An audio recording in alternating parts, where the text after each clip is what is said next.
Acceptance and commitment therapy aims to increase psychological flexibility.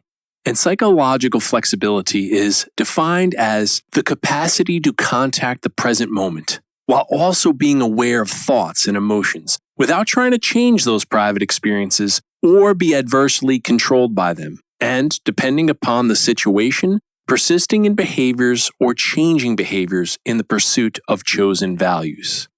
Now, that last clause in the definition of psychological flexibility can be somewhat confusing.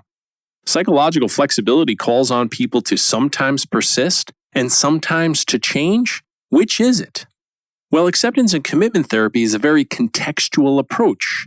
It all depends on the person's values and on the situation. Perhaps a simpler way to understand psychological flexibility is to invoke the metaphor of a hockey goalie. Now, I know hockey's not all that popular of a sport around the world, but hopefully you know a little bit about ice hockey. One of my favorite parts of the game is before it actually starts. All the players are getting ready, warmed up to play the game, and all the players are out there skating around in circles taking shots on the open net. Why is the net open during warm-ups? Well, because the hockey goalie is still on the sidelines pulling on his bigger leg pads than everybody else wears. He's got a bigger helmet and he's got a bigger stick, so it takes him a little while to lumber out there. But these big players, usually about 200 pounds or more, over 6 feet tall, they're getting limbered up for the game too. These big players all of a sudden will just drop down into the splits. It's pretty remarkable. And then, because they're on ice skates, they'll scrape themselves back up into a standing position. And then maybe they'll stretch out by kicking one leg out. If they get up again, kick the other leg out. And they show off just how flexible they are. Why? Because in the middle of the game, if someone takes a shot on them, they might actually have to do the splits. And then the puck bounces off their leg pad and it's still in play. So someone else takes another shot and the player's got to lift his stick up to the left-hand side of the goal. And it deflects off the stick and it's still in play. And then maybe another opponent takes a shot on them and they grab it with their mitt from the right side of the goal. The whistle blows. The play is over. But this hockey goalie is splayed out all over the ice. He's stretched himself this way and that way, showing off his flexibility.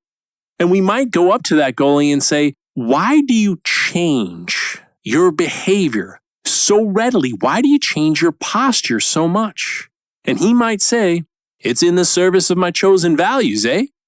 He's trying to say that there are certain things that he cares about that makes him change his posture in such amazing ways. We might ask him, but then what are your values? And he might say, sportsmanship, athleticism, the camaraderie with my teammates.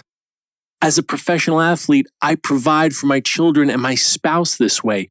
Those are things that are meaningful to me, and they motivate me to change my posture so much, even when it's difficult. And other times, the puck is on the other side of the rink, and the goalie is in front of his goal all by himself. But out of nowhere, there's a breakaway. All of a sudden, the other team starts skating towards him, passing the puck back and forth to each other. They're moving really fast and they pass the halfway line. They keep passing the puck back and forth to each other, going past the defenders, and all of a sudden, it's just the goalie and the other team.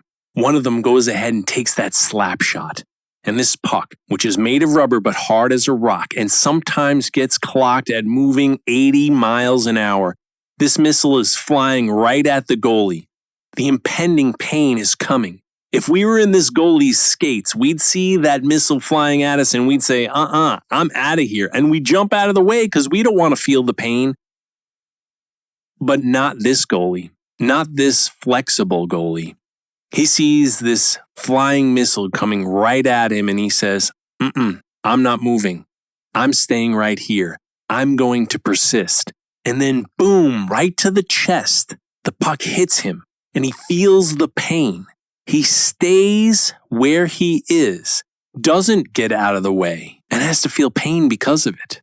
And we might go up to the goalie at that point and say, why didn't you get out of the way? You're athletic enough to avoid this. And he might say, I persisted in the service of my chosen values. I care about sportsmanship. I care about athleticism. I care about the camaraderie with my teammates and providing for my family. Things that are important to me influence me to stick to it, even if it's difficult. The hockey goalie metaphor gives us a solid understanding of what psychological flexibility is all about.